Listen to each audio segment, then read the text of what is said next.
Hello and welcome to the Overly Animated Podcast, where we take animation seriously. We talk everything animation here, including RWBY, which we'll be getting into right now. I'm Dylan Hysen, and today I'm joined by Hayley Nabuurs. Hello. And Steve Zeck. Hello. Today, Hayley, Steve, and I are talking Chapter 10 of Volume 5 of RWBY True Colors. We talk RWBY every week here on the Overly Animated Podcast. You can find us at overlyanimated.com or search for Overly Animated RWBY on iTunes and subscribe there, or YouTube to not miss any of our future RWBY podcasts. True Colors came out on Rooster Teeth first today, December 16th, and whenever publicly, who knows, and we'll have a week break after this. So kind of a 2/3 finale of RWBY, definitely a big episode, so make sure you've seen True Colors, spoilers for this episode, and all previous episodes of RWBY. But Hayley, what did you think of True Colors? I am just so happy that we finally have an end to this Menagerie assassination plotline. Yes. Because this has been going on for so long, and I feel like the beginning of the episode was kind of like, okay, whatever, like it was slow. I don't think we learned anything from that really. And I was nervous throughout that first part because I thought that like, oh god, we're going to have all these weird little scenes and then have a tiny bit of Menagerie and then go back to it later and blah, blah, blah. But no, I was so happy that we actually just spent like a good 3/4 of the episode at Menagerie, giving it time. And like there were some great fight sequences this episode finally, because I feel like this season has been kind of lacking on good like one-on-one fight sequences, which this episode had that in spades, and they were actually really good at parts. And I'm happy that Ilia is not a dead and be evil, so yes, that's good. I'm kind of shocked that Gira isn't dead, yes. But he still had a stab wound on his back, like right by his heart, so maybe we'll see what comes of that. Yeah, and I'm happy Blake standing up for herself, doing her little speech, and she's forgiving people, and yeah, I was very happy by the end of it, especially knowing that they're like, oh, well, I know a ship captain, so now we're gonna like, okay, let's go, guys, let's head off. So the first quarter of the episode, I was kind of like, let's get to the good stuff, and then once we got there, I was really happy with it. So, yeah, there's stuff other than Menagerie in this episode, but we're not going to talk that much. Not going to talk that much about it. No. But yeah, this is the Menagerie finale. I've been hyping for like 5 weeks in a row, but it finally happened. Yeah. Next episode. It'll be next episode. Yeah, finally. I was right last week. Okay, it was this week. Yay. Yeah, Steve, what did you think of True Colors? Oh, I love this episode, believe it or not. There are times when you emailed me this morning saying you want to talk about RWBY before the episode aired. I'm like, I'm always have this anxiety before episode airs of is there going to be anything much for me to talk about? Is there going to be anything interesting? And I'm glad you lucked out here. Yeah, yeah, I lucked out. It was a great episode. At least a lot of stuff to talk about. Stuff happened at least. I agree with Hayley though. The beginning stuff kind of boring. Kind of didn't really interest me at all. I mean, the whole thing with Raven. Obviously, I think they're setting her up that by the end of this volume, she's probably going to die. Ooh. Yeah, because they make a whole deal. Her whole character is, I do anything to survive, anything to stay alive. And normally those type of characters eventually die. So. She said she was smart. That's not a good sign. Yeah. Yeah. But yeah, I'm glad the Menagerie stuff is finally over. But at least it ended well. It ended shockingly. I'm surprised no one really on the good side died. If you remember this morning in the Discord, I put up a little poll like, how many people are going to die? And really, no one really, except for maybe one of the villains. Only Fennec died, yes. Yeah, and who cares, right? Wow, so harsh to get. It's a long time coming. Yeah.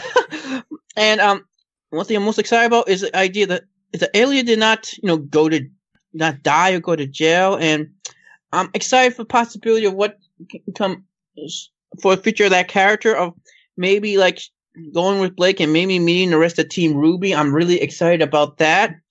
I got some ideas of what could happen with her, what they could do with her character, and also what can happen when these characters are traveling. I have some ideas there.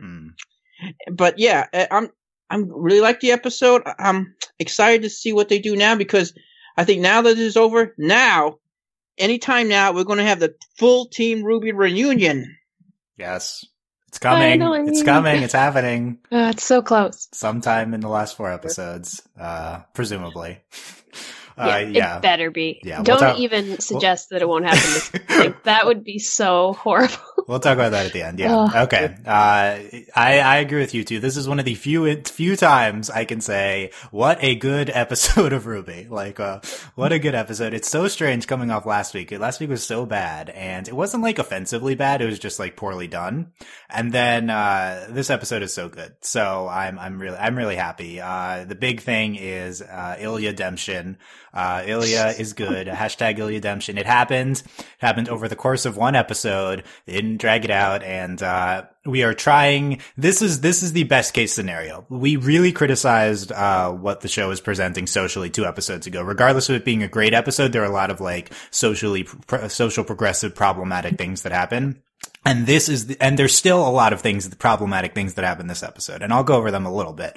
But this is the best case scenario for this show, like what they presented here. Like, Ilia did not die, and she turned good, and she had a meaningful conversation with Blake, and we forgave her, and it seemed realistic, and it was a joy to watch. I love that character. I love Ilia, and the last 5-ish minutes of the episode were really fun for me. I just really enjoy seeing her interacting positively, and just the prospect of her coming to join the others now and reuniting with Team RWBY. Like, I'm excited by her interacting with the rest of Team RWBY. Yeah, me too. Yeah, there's so much potential there.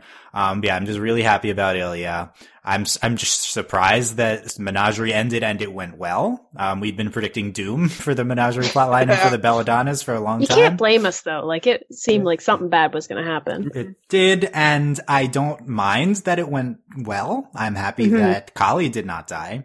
And seeing where we're at and leading into the new storylines as well. Like, I'm very pleased with it.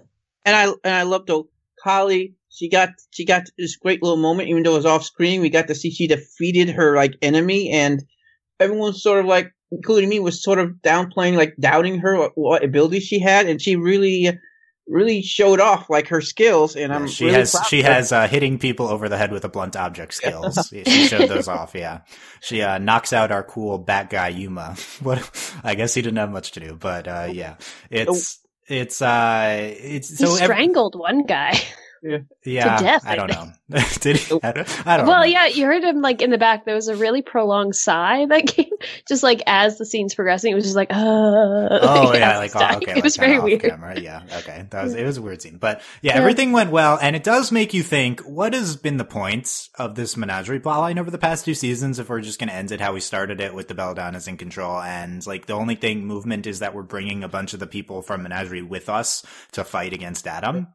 I guess they had to like convince them to fight against Adam. Yeah. I feel like they could have done this in less time. It could have been 1 episode. This was, it really, you walk away from it thinking, what a pointless plotline. If this is the last Menagerie episode, like, what a pointless plotline. That being said, I don't, like, in the context of this episode, fine. Like, it would have been better if things went poorly, I think, for the overall plotline. I think this was maybe a mistake, just going in this direction, because it really just, it did not salvage what has been a rough, plot for 2 seasons, but it's okay.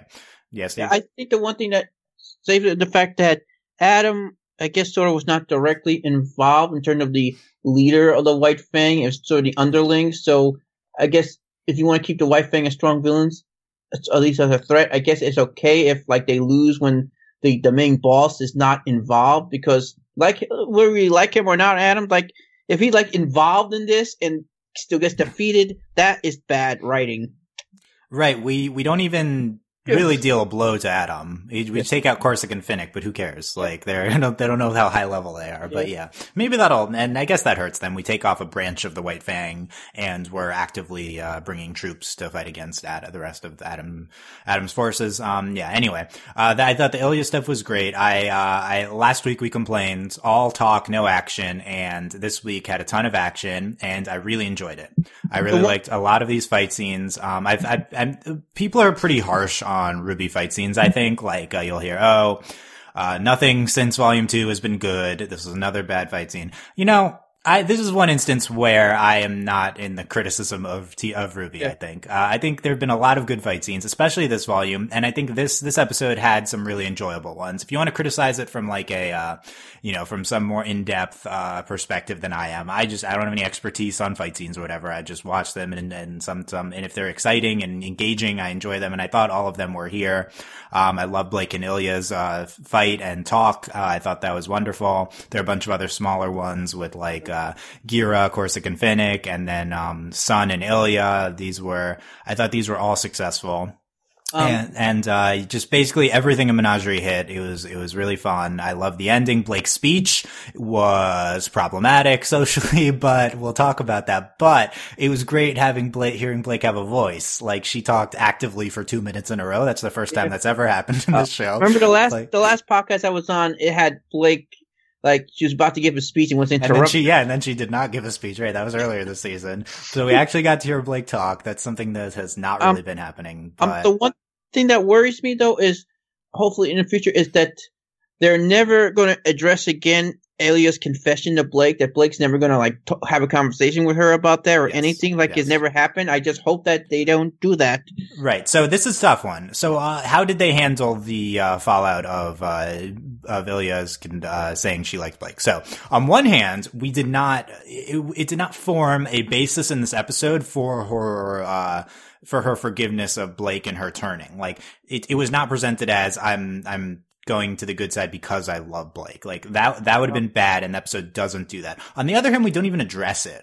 If it's addressed, it's not even in the writing, kind of in the storyboarding and the glances they give each other. Like, that's it would be bad, just as bad if we never talk about it again, and it was more just for this dramatic moment, and Ilya being gay is not even an issue again on the show. Like, it's not even presented. Like, we'll never see Ilya displaying feelings for a girl again. We'll never see her addressing her feelings for Blake. So I'm worried about that. How it's presented in this episode is fine. I would have liked to have seen Ilia and Blake talk about it. And it would have been really tough to write this. I really don't blame Miles and Gary for not trying. Especially during a fight, too. They would have had to talk during the fight about Ilya's feelings and have that not form the basis for Ilya's redemption. That would have been very difficult to do. I would not have trusted them with this, and I'm fine with them not approaching that. That's not a knock on their writing skills either. That's just a really tough scene to write. So it wasn't a good time for it. It's not a great time. There's a way to do it, but I'm fine with them not approaching it. Maybe on the ship, I don't think we're gonna show the ship, but yeah. It is possible. We again get reminders of our time skip here. 2 weeks, so we're only 2 weeks behind, and so I don't know if we'll probably time skip. We'll talk about that. But yeah, it's overall just very happy with everything we did with Ilya. I don't even care about the first 2 scenes of the episode where they're not even important, but yeah. We now start. We've already been talking about it a little. The headline is Ilya-demption. It happens. Ilya she's disavows the white fang, I guess. She says, I want to come with Blake. She's kind of conflicted this whole episode, and then by the end, she's like, yep, coming with Blake. She shocks Corsic, knocks him out, and she's redeemed.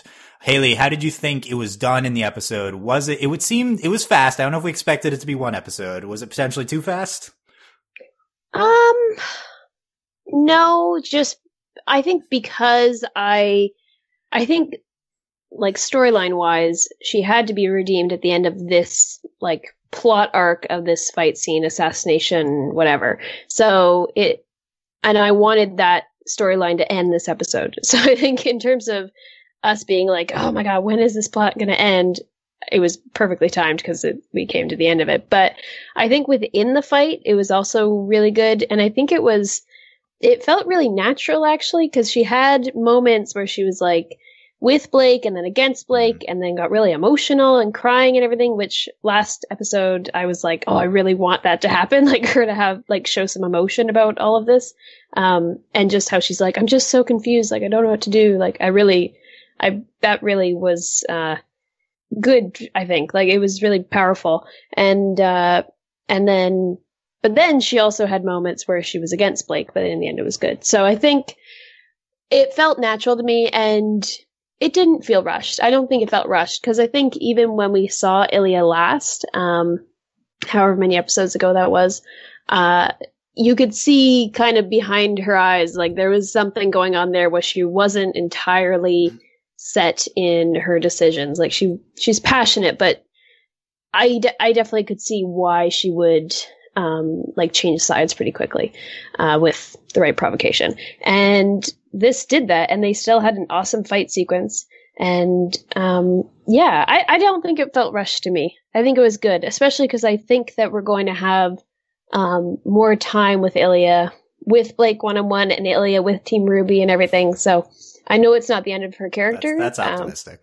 Yeah, I think so. No, why would they send her? And they have like their cute little forgiveness moment where Blake puts her hand on her shoulder and everything. Like, there's more to her storyline and character. So I was happy. Whenever we presume something good writing will happen later, I feel like that's optimistic about the show. Yeah, Hayley points out the scene. I feel like Ilia has been actually written decently well. Like, Ilia's been written really, really well. Yeah, aside from the socially problematic stuff. Yeah, but her scenes have been really good. So that's bodes well, I think, for her character going forward and for this whole scene and episode. Yeah, Hayley points out the scene at the end with Blake putting her arm on Ilia's shoulder and them staring at each other, smiling. That's my favorite shot of the episode. So sweet. It's so sweet. It's so they're in love. It's canon. It's right at the end, and it's just so it's sweet, it's loving, and I love it. I love that shot so much. I would have made it the screen cap, but it's kind of spoilers that they're on good terms at the end, so I didn't. I think one of the key things you point out is that it's maybe not fast because we've shown Ilia being conflicted earlier this season several times. It's not coming out of nowhere. Right, that's kind of key here, is that she does change very fast in this episode. We show her being conflicted throughout the episode, and there's nothing, Blake doesn't even convincingly talk her out of it. It's more just like, this has been raging inside Ilia all season. We've seen it multiple points. This has been one of the well-written arcs of the season, and I think that fire is a motivator too. If there's like a fire burning next to you, like what? You may have gone too far at that point. Yeah, even though Blake intentionally sets the fire. Yeah. Okay. Yeah, I love it. Steve, did you find Ilia's redemption believable this episode? Oh, yeah, I think it was fine because, like I said, they've been building up her, like, being conflicted all this time, so I thought, it wasn't too fast. It wasn't like it came out of nowhere. It wasn't like she was seemed so much on the White Fang side or the Pro Adam side that this came out of nowhere. And it wasn't like her feeling for Blake that got her to turn. It was mainly, I think what really was like the final tipping point was Gira saving her, I guess. Gira saving her, yeah. Gira saving her, yeah. Though, and by the way, when I first saw it happen and someone saved her, I thought for a moment, though, that was going to be Sun that was going to help save her. I thought that was Sun, but no, it was Gira, which I guess probably, I don't know if that worked better or not, but doesn't matter. I thought she was going to die in that scene. I didn't think she was going to die, but I think Gira was going to die eventually. Yeah, we all thought Gira was going to die. Yeah, midway through this episode, I was not sure where we're going, and I was like thinking if Ilia dies here, I might have to drop the show. Like, this might be the one unforgivable thing. Like, there's come on. I said 2 weeks ago, they're not stupid enough to kill Ilia this episode. I'm kind of worried about the finale. We'll get to that, but and Ilia, I think she's like with us in terms of agreeing that Sun is so punchable because I don't know, throughout like the beginning of the fight scene, like you saw her like she was very conflicted, like taking on Blake, and then Blake's dad. But as soon as Sun walked in, she's like, "Oh, finally, someone I can fight, I can attack, and not be conflicted or guilty about." I like that interpretation. I don't know if that's what was happening, but I like that. It's like Blake's dad, they're cool. Sun, let's fight this out.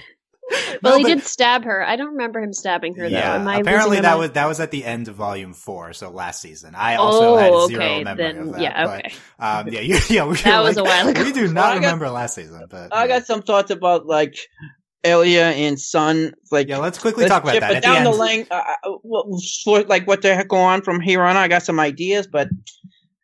Yeah, so there are a moment at the end of the episode when Sun is like, "You stabbed me," and then he pinches her, and I guess we're even now. I thought that was so adorable of Sun. I like that. Oh my god! Like seeing that little trio of them, like Sun, Blake, and Ilia. Yes. Like, it's really sweet. The little faunest trio. They're both in love with Blake, and that's great. Yeah.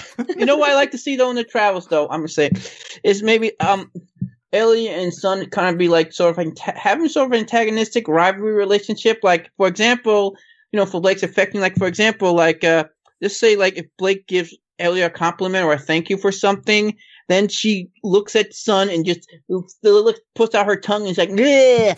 Yeah, Right. so, Ilia and Sun competing for Blake. I don't know if I want that, but I would love. I think they're gonna be buds. I would love Sun being like a wingman for Ilia, like trying to introduce her to girls. That would be wonderful. That'd be so good. But yes, I thought Sun was so sweet at the end. I love that moment when he pinches her. I'm on Teams. Sun has been so likable this season. I wonder if Delaney's come around on Sun. He didn't say any silly things or anything, and he was actually helpful in this fight. They've been writing him very well. I think he's genuinely likable male character right now, rare on RWBY. But Ren's they have a few. It's I like that. Here's the question. Here's the big question with Ilia that we need to get into is. Was her redemption, was her turning good at all based off of her feelings for Blake? Was the episode presenting that? No, I think part of it, but I don't think it was the deciding factor. Yeah, I don't think the show was presenting that. I think that is inherently part of her reasoning because it seems like what is convincing her quite a bit is part of her decision making is I don't want to fight and be violent. She doesn't enjoy that, unlike Adam, who's nuts. But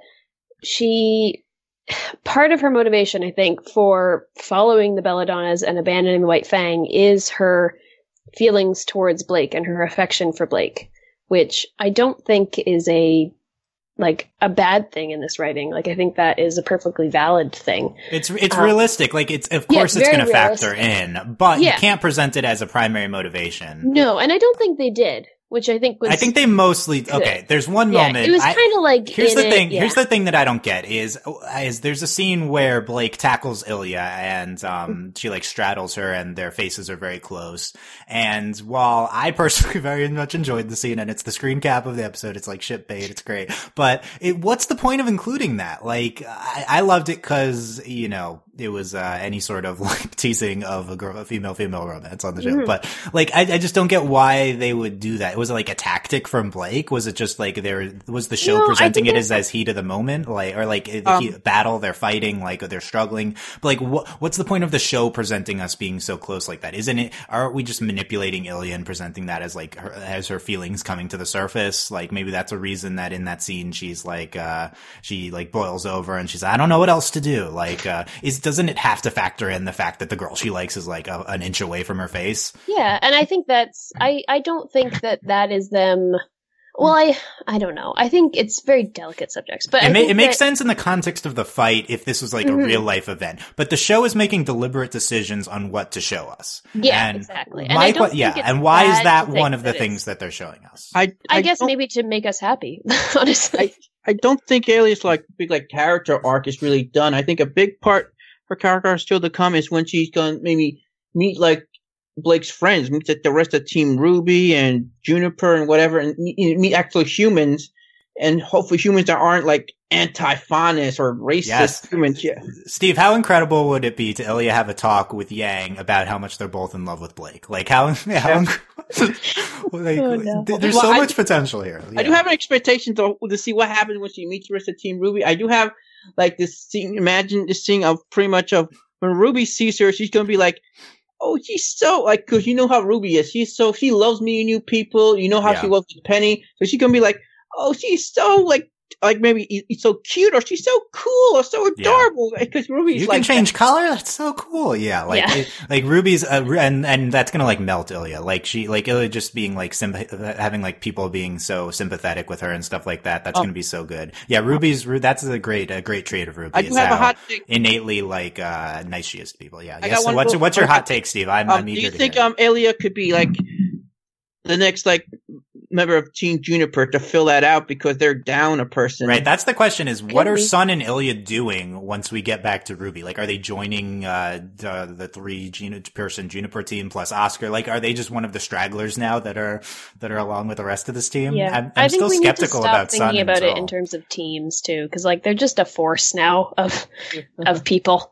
I'm skeptical of that lasting past this season. We're here. Are we really all going to stay reunited into season 6? I don't know. Maybe for part of it, the first half, and then stuff happens. But yeah. It's so the big question is in terms of with Ilya's, with her turning good, is it at all problematic? And I think it is problematic but it's based on things that were presented 2 episodes ago. It's problematic that she's like crushing on the female lead, that, she's bad and she's like was capturing her, and that, she's in her turning good innately has to be, based on the girl she's crushing on. Like these aren't good things that happened. Like it's too much predicated on Blake. Blake shouldn't be a factor in Ilia turning good if we're going to do this in a way that is completely divorced from her feelings for Blake. Blake can't be a factor, and she was the factor. So innately, this is a big problem, and it's falling into bad lesbian trope portrayals on television. Nope. But I think that was going to happen basically no matter how you do it. Like, I don't think it's this episode's problem. I think this episode kind of handles it as well as Miles and Carrie could have, so I commend them for that. But this still does suffer from the problems of 2 episodes ago. You know what? I think they could do that down the line. Would be like for Ilia's character that, you know, he's going to maybe waffle, maybe at least have doubts that did I do the right thing? Are humans really good and stuff? And then there's going to be a moment like when one of the human protagonists helps her, or, you know, they team up, they have a bonding moment, and that might cement, like, that'd be good. That wife thing is wrong. I don't think it is necessarily a negative thing. Like, I know that there are all these tropes, and we don't want to fall into the tropes, but I don't think it's a negative thing, though, that part of Ilia's decision about what she wants to do is based on the people that she has relationships with, because they've known each other for a while, so she probably has some sort of relationship with the Belladonnas in general, like Kali and Gira, and then obviously Blake. So I don't think that's a bad thing that's factoring into her like idea. It was good that they brought in. It was good that they brought in Gira and Kali. Like, that helped, right. Yeah. I like that. So it wasn't just like, oh, Blake, I need to please Blake. Like I didn't get that impression from it. I wonder. It was interesting. I wonder if Garin and Kira, like, they knew all along that she had those feelings for Blake, and Blake was the only, like, one who didn't really notice. Yeah, Gira and Kali, maybe Blake was the only oblivious one, but, I also did not interpret this episode as, Ilia turned good because of her feelings for Blake. I don't think that's what the episode was presenting, but it's unavoidable, and it's good. It means they did it well. It's unavoidable that to associate with those tropes, given how involved Blake was here and given what they presented 2 episodes ago. Like, I don't want to say that, like, wow, Rooster Teeth just solved like their problematic LGBT tropes with this episode. Not at all. And I also think they're kind of still falling into things. I think we're not out of the woods. I think that there's a lot of reason to socially criticize this, and even getting into race stuff, which I think is even more of a thing with Blake's speech, which we'll talk about. But like I think this is as good as we could have expected. Doesn't mean that we shouldn't criticize them. Please still criticize them. But I'm optimistic more now, and I think that we're not done with Ilia. That's a key point you guys were talking about. Like, it'd be great if the show never mentions Ilia liking girls again, then it's terrible. Like, it's just the worst. They did it so blatantly. Like, there was a whole big moment with it. I don't think they're going to just brush it under the rug. We need to hope. I'm gonna put some faith in them. Right. Please do it right. We'll see. They did this episode pretty well. So like, they did do. They got one in a row now. We got. We need to address Ilia's feelings for Blake. Hopefully, with Ilia and Blake talking in a non-problematic way, and then hopefully we need to show Ilia's feelings for another girl too. Like these things need to happen. Not necessarily next episode. Just if Ilia's the main character now, and I hope she will be, because I think she's been one of the show's better elements. I think she's being positioned to be. She seemed like yeah. Here's my big fear, though. I was confident that they would not be stupid enough to kill her this episode. Like that would just be so dumb to do the fridge the lesbian trope. Like, they're not that dumb to do it right away, but I think they might be dumb enough to do in the finale.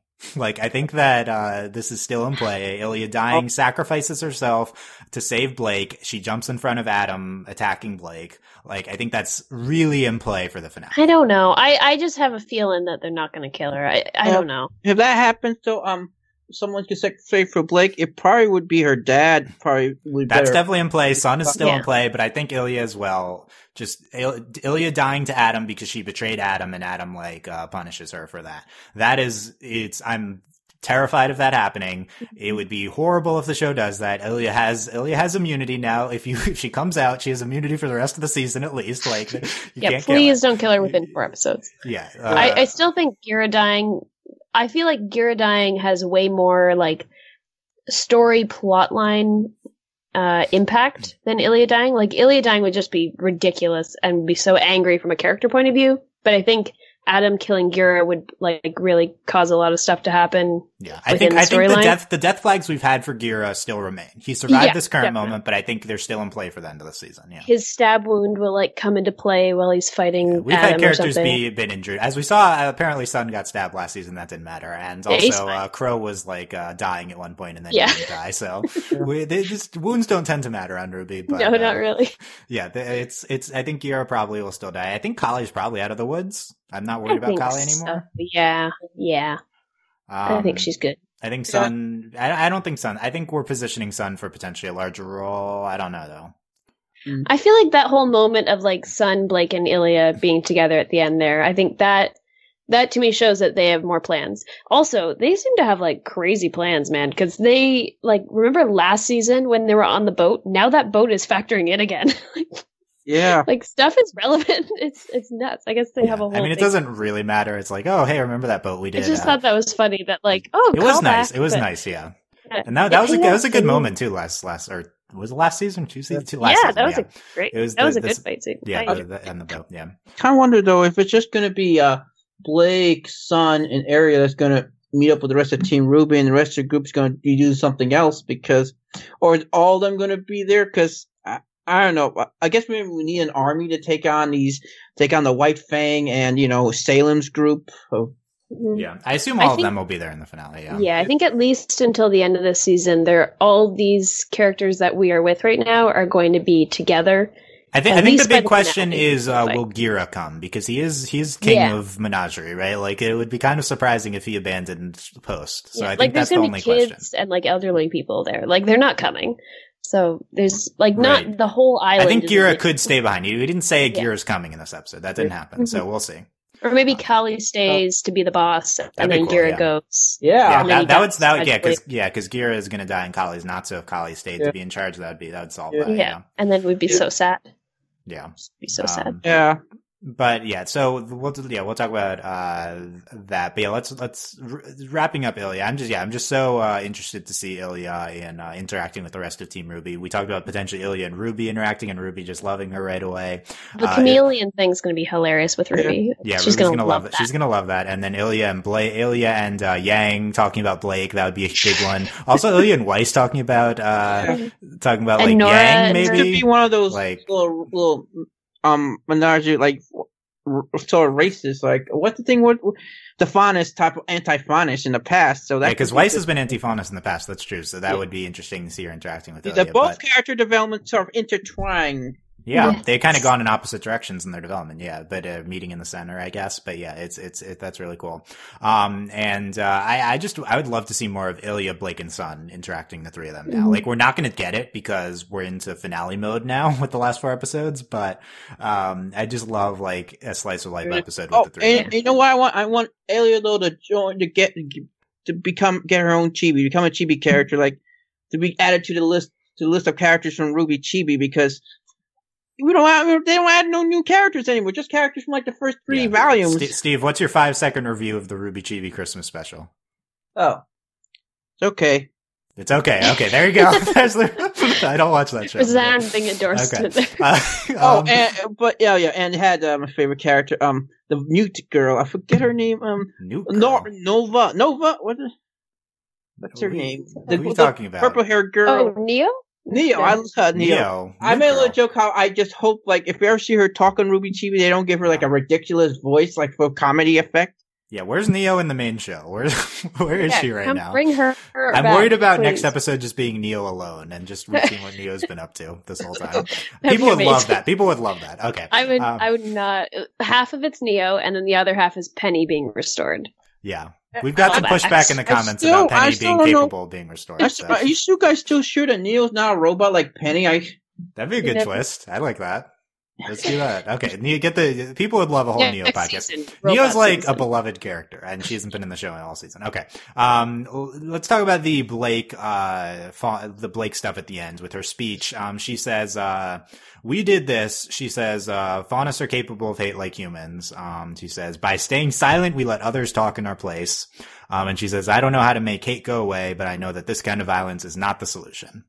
So I think the show is basically doubling down on their political message from, it's violent measures to achieve equality are not right, says the show. Is this a show stance, or is this just what Blake is saying? What do you think, Hayley?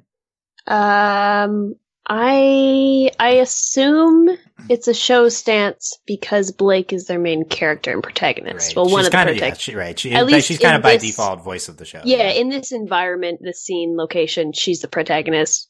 So I assume she's speaking for the show. Taylor, did you have issue with anything Blake was saying here? I didn't know. I don't know if I'm just missing something, and I apologize if I am. No, but it's not. I mean, she's saying peace. That's good. Yeah, I thought that was good, like saying peace, and I liked her line about like speak up for yourselves and stuff, and like stand up for yourself, and if you can do something, do something. Like, don't just be a bystander. Yeah. Especially when your ruler is going off to like murder an entire species. Like, that's pretty hardcore. So stand up against that. But yeah, I thought it was good. I like that Blake had a moment to like talk. Right. The good thing is Blake's making a speech. Yeah, that's great. Yeah. And also I think you could definitely maybe you could find problem with that. The first line of like, we did this, like the Faunus are capable of hate like humans. But I think that was relevant too, is that they're not, that like even within their own society, like they're different people and they respond differently to things and react differently. And they're not all united in this like unwavering hatred for the human species, like some of them are. So I think it was good. I don't know. Maybe I'm missing something. Yeah. Well, let me give you the summary of why there's okay. So here's why this is problematic, and it's nothing new. This has just been true of the Faunus and White Fang plotline for this entire show, and we've talked about it before. And the show is very much about like peaceful resistance, and that is the correct method. The only problem here is that we've had this other side, like the Adam side of the White Fang, and that's been the more violent side, and that's been a legitimate force, and now we're basically straight out condemning them. It's the problem with what Blake is saying is that I do not agree that all violence is equivalent. I think violence against oppressors is not as bad as violence against people being oppressed. Like lashing out at the people oppressing you is valid. Not everyone agrees with that. But that is, there's a lot of people, that say that violence is never the answer. We should always be peaceful. But that's a problematic viewpoint in my opinion. A lot of people find that not to be true. The whole issue with the Faunus stuff is, and I'm not the most educated, and I don't have, being a white person, I don't have the right to talk about this too much. So I'll just present the brief summary. I'm trying to be objective and like present the progressive side of this. But this whole thing just smells so much like an allegory for civil rights in the 70s with like the MLK side and like the Black Panther side with the Malcolm X side. And we as white people, we teach history to our kids and we condemn the Malcolm X and the Black Panthers when they were actually doing great progressive work to like advance Black equality. And it's being violent is necessary when you are always going to be oppressed. Like you need to lash out. And MLK was not this peaceful force like we made him out to be. He was not always advocating nonviolence all the time. He was necessary violence sometimes you need to happen to really achieve equality. And it's just a really problematic viewpoint to say that this blatant race allegory in RWBY with Faunus and humans, like it is literally another race, is that we need to the only way that Faunus can stand up for themselves is like non-violently like this, and they need to actively lash out against those among themselves who are reacting violently. It's always been problematic. It's been problematic to present Adam as like this terrible, like Adam's problematic because he's like selfish and he's terrible other than that, but like the Sienna Khan, that's a valid viewpoint for her to be extreme and to that's why I liked her so like much. That. She was a good kind of gray area. I'm pro Sienna Khan. Like she's not and I think the show was kind of presenting her somewhat nuancedly before they brutally murdered her. Yeah. But yeah, it's always been a problem. It's nothing new. It's just worth pointing out again that Blake is espousing a problematic viewpoint here. It's not saying it's invalid. Blake's allowed, like she is like a Faunus, so she's allowed to say this, of course.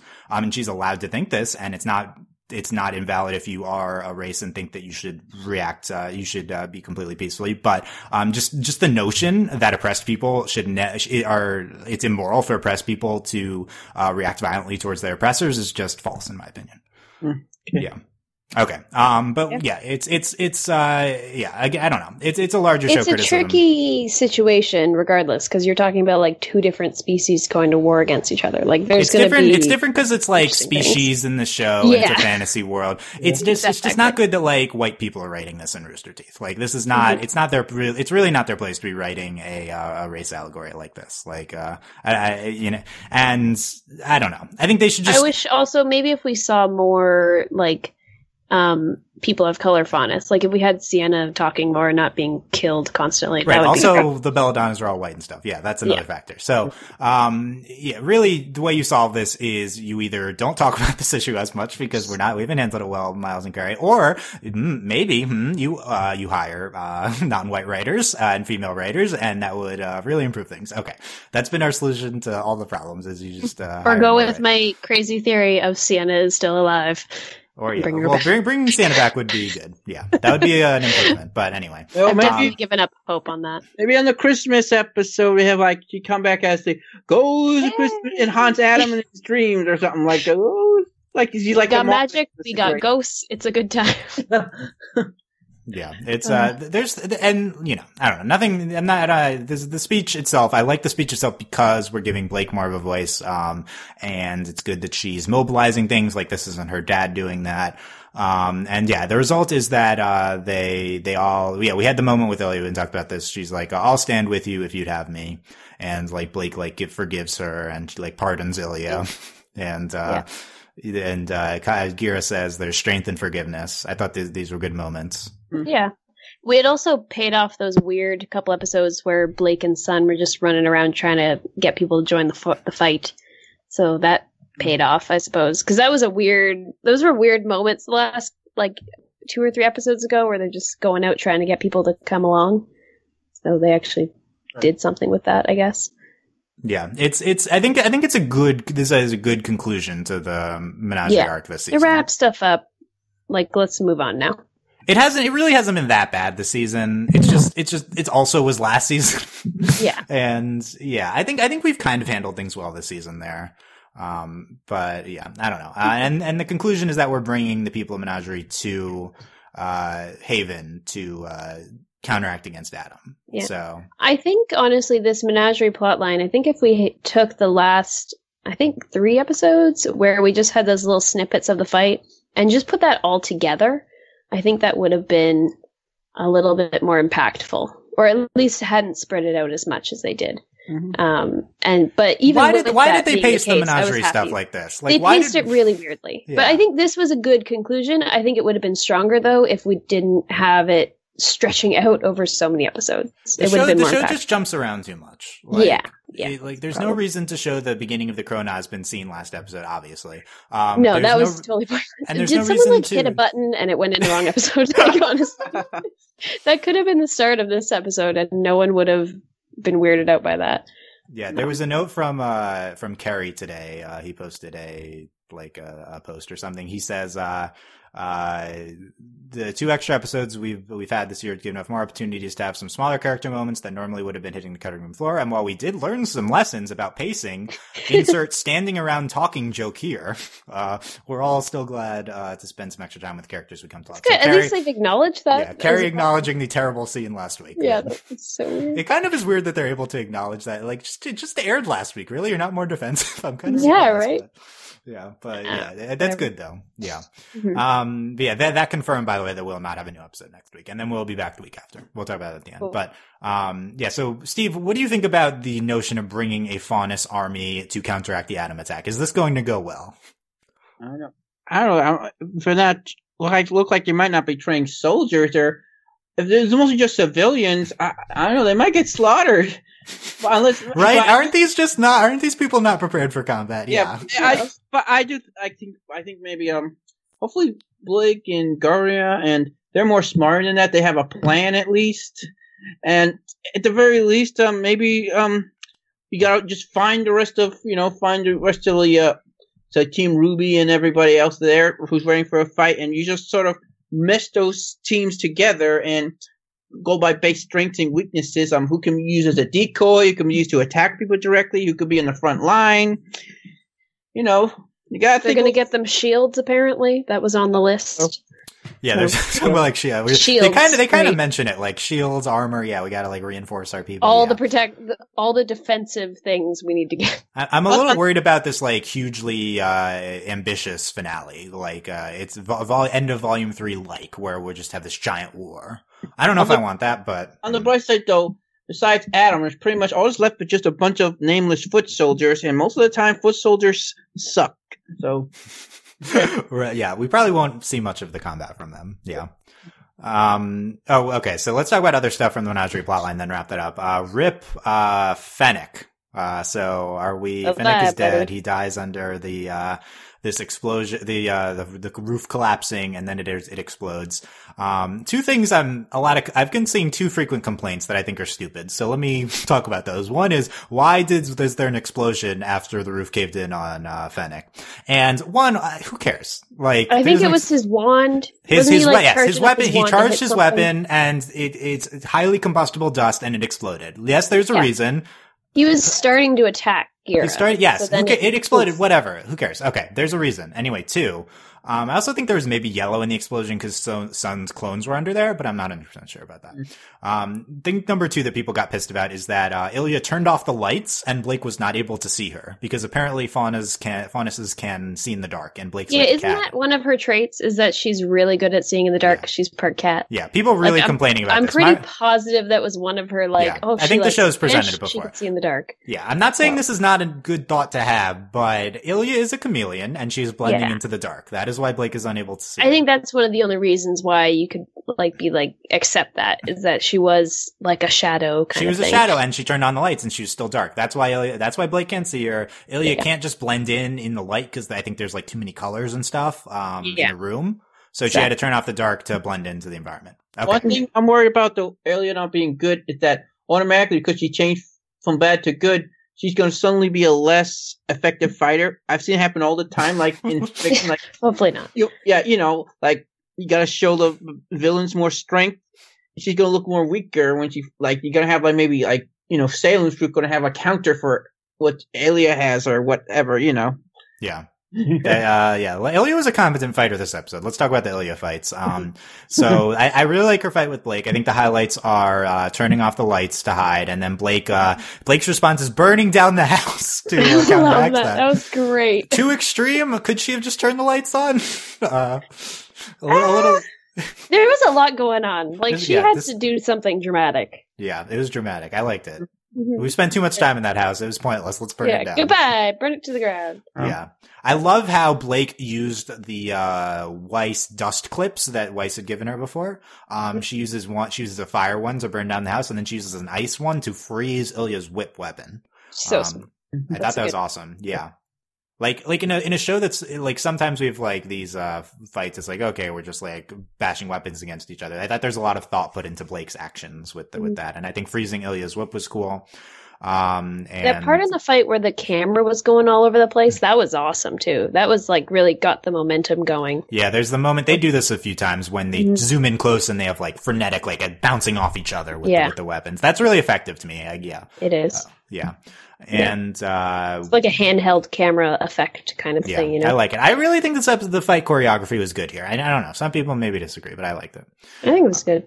Yeah. And we saw then the other people come in, and then we see Ilia and Sun fighting, which I thought was also cool. Yeah, and we saw Gira versus Corsic and Finnick, and he gets like stabbed, and he throws him under the pillar. He's insanely strong. Yes, werewolf. I was not Panther, expecting that. But, yeah, and Blake whips Fennec out from under, or whips her dad out, and the thing collapses on Fennec. So did Blake kill? Blake killed Fennec. True or false? Yeah, as it was a group effort, but yeah. People are like, "Oh, Blake, death count 1." Like she saved her dad. I don't know if she killed. Yeah, she saved her dad. And I think the whole wood thing following him gets most of the credit. Yeah. You can't blame Blake didn't do it, but No. yeah. And, He was actively trying to murder all of them. Like, he wasn't going to stop. One, it would be justified if she did, right? But again, yeah, it's I don't think we're gonna have Blake trauma from killing someone. She just she saved her father. Okay. She did then do a speech about how we can't be violent. So. After killing. Whoops! Just don't look over there. It's all good. Yeah, I don't think it was intended to be Blake killed someone. Yeah, I don't think that was.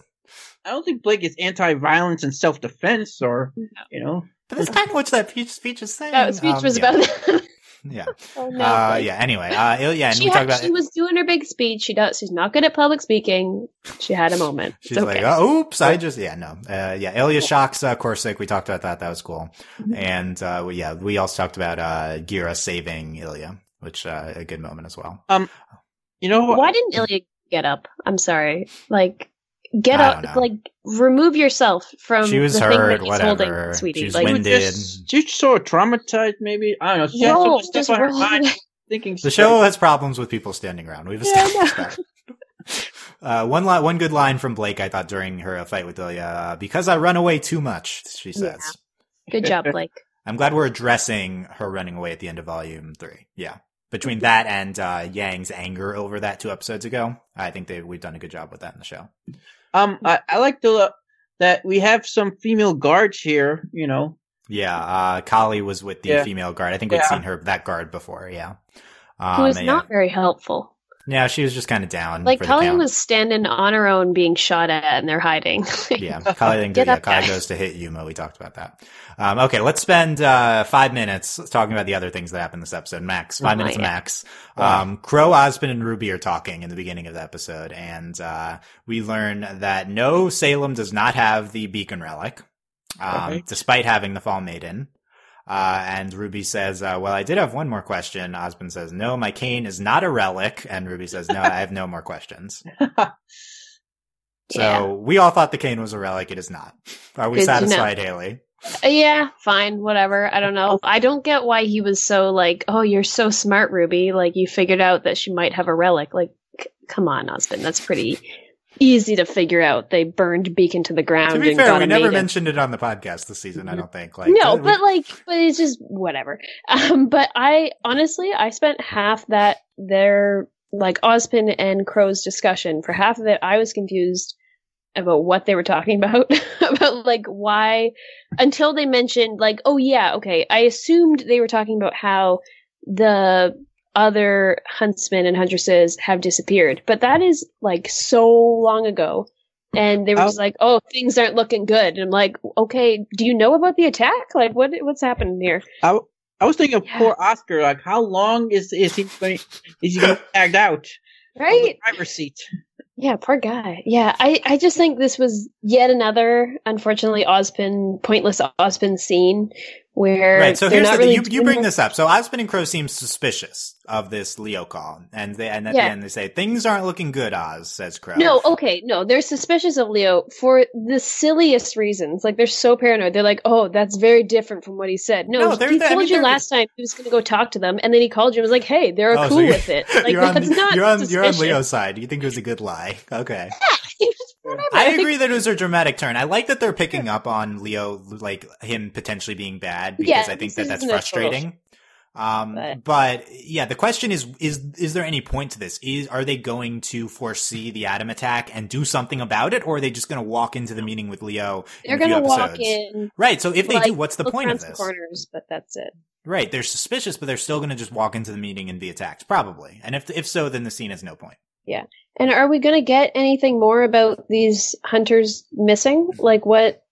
That was such a weird scene a while ago. And it's probably, you know what, that's probably something that's going to, like, be a tiny sentence devoted to in the finale, and then there'll be a next season thing. I think I would imagine. If they could be brought back, maybe these hunters are sort of mutated into Grimm, perhaps. Yeah, maybe. You never know. Yeah, we're still waiting for cool Salem Grimm stuff. Yeah, could be anything. Yeah. Yeah. What a weird scene. In terms of the cane not being relic, it is this was vital for the show to address. I'm not sure. It's kind of stupid that the cane is not a relic. It seems obvious that it is a relic, but if they're going to tell us, there's something more about it. At least tell us blatantly like this. Sure. Yeah. Yeah. Yeah, Osmond's like, I still have a few tricks up my sleeve about this cane. Okay, sure, whatever. Okay, buddy. Yeah. Whatever you say. Yeah, but it's good. Yeah, RWBY, the audience surrogate asking questions here. Good. Second scene, Leo and Raven. The character pair we all wanted to see have a scene. Yeah, Leo right? And Professor Lionheart and Raven, yeah. That picks up after the call to Crow. Leo is, we learn why Leo is helping Salem. It's because he's afraid. And he's being like, is he being blackmailed? Because Raven no, said, doesn't like, really what say, he doesn't have say to that. do? Yeah, he just like, no, but generally I'm just afraid of Salem. Yeah. Maybe they're implying that he's being blackmailed. Yeah. But like I said though, we're getting a lot of Raven screen time this season, so that's why I really think they're kind of setting something up big for her, and I think I really have the death flag on her. Raven definitely has death flags. I'm not convinced we're killing her, I guess, because she's been set up as an important character, and the show tends to not kill characters. Other than the end of Volume 3, we haven't really done that. I think we'll have more of Raven and Yang talk, too. So I don't think... Like, she's definitely on my death watch, but I feel like she's probably going to make it out. I'd be open to her being number 2 behind Gira on potential deaths at this point, but I think other than Gira, I don't know if anyone's likely to die. I don't know. I'm just wondering. I think, Raven probably, she might make it after Crow. I think Crow might die before. People say Crow has death flags too. Yeah, we definitely thought he did last season. He almost died last season. He's fine. It would be poetic. I think it would actually be very kind of poetic though if they died together. Maybe fighting. And then their bird spirits fly up in the sky. That'd be very poetic. The birds. Yeah, it would be pretty poetic. Why didn't you just turn in the birds and fly away? I don't. Yeah. Exact same hour. Exact same. Because they're twins. Yeah, sure. Yeah. Yeah. So we'll see. Yeah, we'll see about it. Yeah, but they're very reminiscent to me the scene of the Mr. Robot finale because we also dealt with similar blackmailing things. But in that case, it was blackmailing the family. So I was surprised we didn't get into that here. Yeah, like he's just generally afraid of her and crossed the line with Oz. Leo says, and I don't blame him, to be honest. Like a goddess is coming after you. Yeah, Salem's pretty threatening. Yeah, I'd be more comfortable on Salem's side than Osmond's side. Yeah, honestly. Raven says, you did what you had to survive, and Leo says, who are you trying to convince? Okay, sure. All right. Yeah. There you go. I have nothing really to say about this. No. Lionheart's not a good character. We haven't really done anything with him. Raven's also not a good character, so at least you know what, Raven in comparison to Leo is a better character. Well, yeah, she's been developed a lot more than Lionheart. I actually get her being like, you know what, like I'll do whatever to survive. Like, sure, that's I do like Steve's line from earlier in the podcast where the characters that do whatever they have to survive die. So that's a death flag for Raven. Yeah, I think so. Sure. Yeah. I think it might be her like deciding what I do care about my daughters be something to do with Yang. Like at the very last minute, she kind of just realizes it's a pit thing that she's like suppressing this whole thing. Like at least there's, I'm just gonna what the heck, yeah. Portals in front of her. Yeah. Gets the death blow. Yeah, so we'll see. Any specific next episode predictions? We're off next week. I hope that, so we're 2 weeks. The time jump is only 2 weeks now. I do hope that Blake shows up and we have the Team RWBY reunion next episode. I don't know why we need to see them on the ship. I don't know why we need to see them. I want to jump to them on the ship arriving.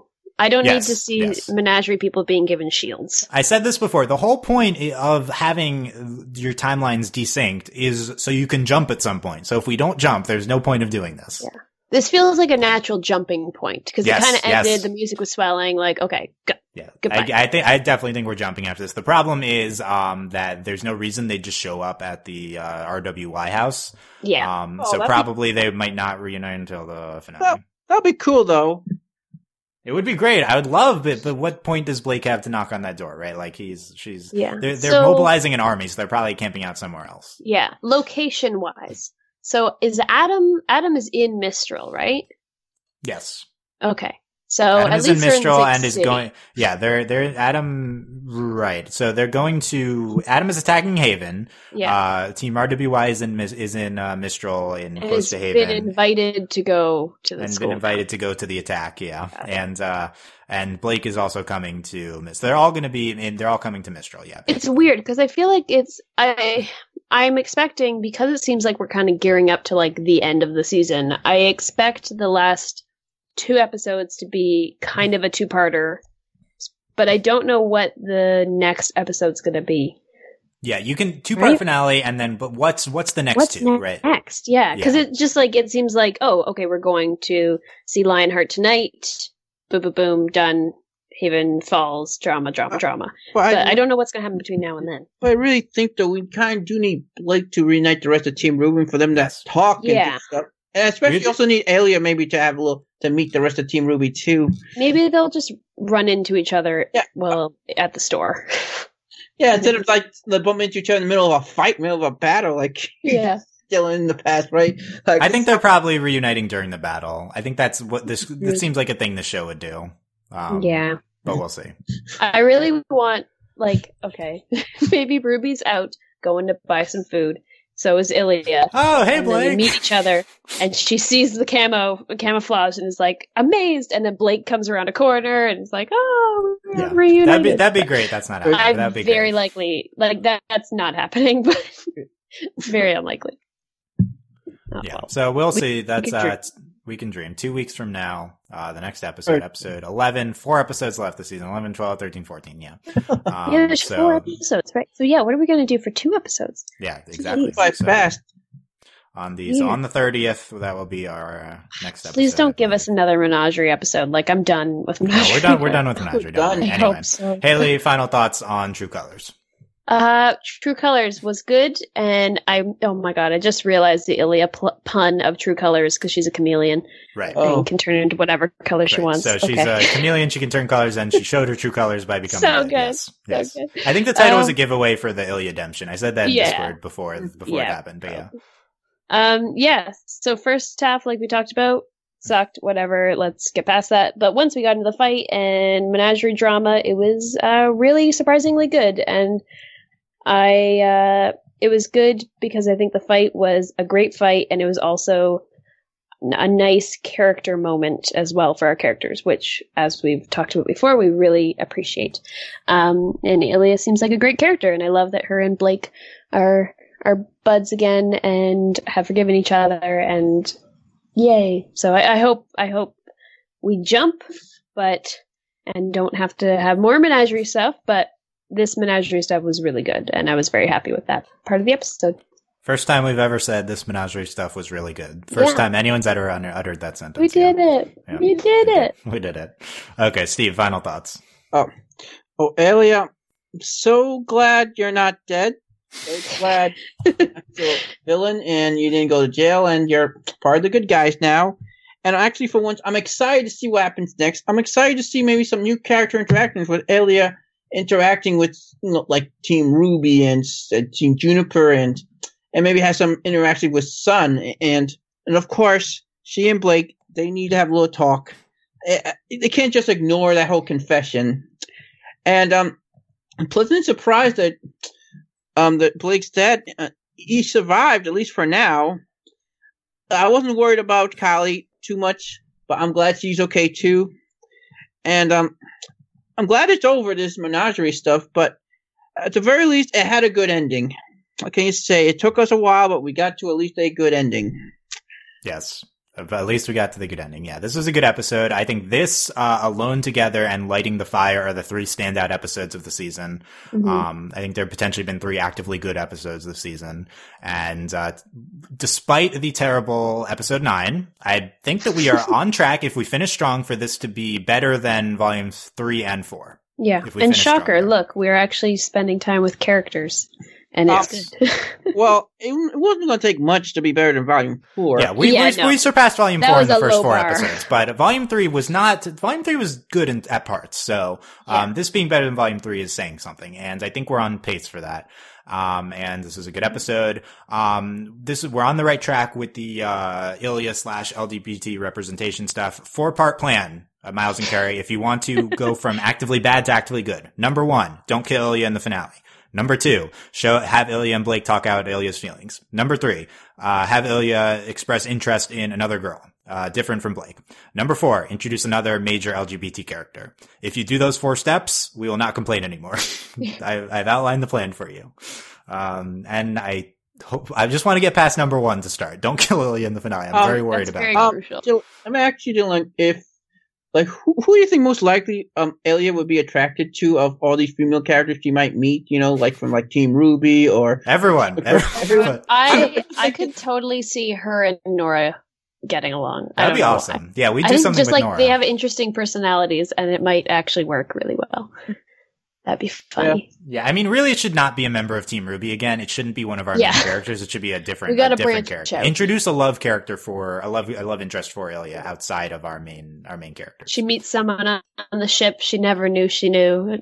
She meets someone on the ship, or she meets someone in Haven. You know what? I'm hoping you also add up. It's a female human, like not just enough cool. bonus. Yeah. That'd be neat. Yeah, I'll take what I can get, but yeah, that'd be cool. Okay, so. Yeah, that's it. True Colors. Let us know your thoughts on this episode. Sure, potentially some interesting comments about my racial discourse, some other things. We'll see. Be nice in the comments, please. Leave them on YouTube, on our YouTube, or on our website, overlyanimated.com. And we'll be back in 2 weeks to discuss episode 11. Off next week for holiday break. By the way, they went up to the wire on this episode. Rooster Teeth did not post this on their website until like yesterday night late. So I think that we were working late on True Colors. So I'm glad they're taking a week off. Let's and it was a good episode, so it was a good episode. So they did a good job. Yeah. Check out overlyanimated.com for all of our podcasts. Come talk with us about this on Discord at overlyanimated.com/Discord. We have a RWBY channel, always very active. By the way, it's going to take until over an hour in to address this, but we had our OVA's Animation Awards announcement earlier this week, and Weiss got nominated for Best Main Character. Yeah, we pushed her in. Me and Hayley were integral to votes for that. I think that was mostly motivated by us. Yes, I think so. And Weiss got in, and in response, the RWBY fandom has rallied. Someone posted this on the RWBY Reddit. And it got a huge response. It was the top post on RWBY Reddit for a while. Weiss being nominated for main character. They said we had good taste. So I agree. Good taste in Weiss. And I believe there have been about 1,000 votes from RWBY Reddit. Seriously. This is awesome. I put her in notes just like, I love her so much, but like, no one else will vote for her. No. Spoil this a little bit. Weiss is a commanding lead in the fan vote part of this. So, that being said, I anticipated something like this happening, and I weighed out the fan vote with an expert committee. So Weiss might not win because, we'll see what our expert committee determines on how me and Steve are on that. Me and Steve will be a large part of Weiss's fate. Yeah, I will go over that tonight. Yeah, we're going to make our decisions soon, and Weiss's fate will be determined. Guys, she's great. But yeah, shout outs to RWBY Reddit and the RWBY fandom who really rallied around this. I didn't know that did not expect that. So he's got a lot of love. A lot of love for Weiss. Yeah, I didn't think people would respond so positively towards us saying Weiss is the best, but not only the best RWBY character, but one of the best animated characters. That motorcycle scene just sealed the deal for everyone, I think. Yeah, I do think that's true though. Like, I think RWBY in general, it should not be anywhere close to an award show, but Weiss is the one aspect that has really shined the past 3 seasons. So, once they like buckle down and give their characters proper time, they have really good characters, and it pays off in the end. Should be noted, Yang has also been very good this year. Yeah, she's been great. Big improvement. And Blake's doing good. She's admitting that she has this problem of running away, and she's standing up for herself. So, good things to come. What do you know? When the characters interact, they shine. Yeah. Yeah, when you actually interact with our main 4 characters. Oh, noble concept. Yeah, I know. We've learned our lesson, I guess. But yeah, so if you want to vote for Weiss to continue that, go to overlyanimated.com, find the awards nominations post. And those will be announced at the end of next week-ish, sometime around then. So yeah, I guess there will be a podcast posted on the RWBY feed because I'll tag that with RWBY. We'll learn the fate of Weiss. Anyway, you can also support us on Patreon, patreon.com/overlyanimated. Thank you very much to all of our current patrons, especially our patron of the podcast, Juliana, aka Julie Jana. And thanks as always to our patron executive producers, John, Ryan, Steve, Alex, Andy, and Hugh. Upcoming podcasts we just had an Adventure Time podcast posted. So if you're a fan of Adventure Time, we discussed the 4 episodes that are coming out on Sunday and are on the Cartoon Network app now. Missed Cons, as always, coming out in addition to a bunch of other stuff. So, check all that out at overlyanimated.com. Thank you guys very much for listening. Let us know what you thought of this discussion in this episode, and we will see you next time. Bye. Bye-bye. Bye.